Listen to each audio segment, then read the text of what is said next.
আগামী ৩ বছরে একটা প্যাকেজের আওতায় বাংলাদেশের জ্বালানি অবকাঠামো উন্নয়ন ও জলবায়ুর বিরূপ প্রভাব মোকাবেলায় ৪ থেকে ৫ বিলিয়ন বা ৪০০ থেকে ৫০০ কোটি মার্কিন ডলার ঋণ দেবে ইসলামী উন্নয়ন ব্যাংক আইএসডিবি। বিভিন্ন খাতের জন্য এই অর্থ দেবে জেদ্দাভিত্তিক এই আর্থিক প্রতিষ্ঠানটি।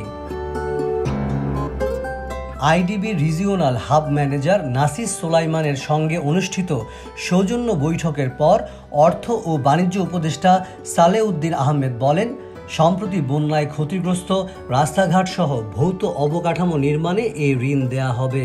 প্রান্তিক যোগাযোগ ব্যবস্থার উন্নয়নের পাশাপাশি আশ্রয় কেন্দ্র নির্মাণেও ঋণের অর্থ ব্যয় করা যাবে। এছাড়া জ্বালানি ও বিদ্যুৎ খাতেও ঋণ দেবে ইসলামী উন্নয়ন ব্যাংক।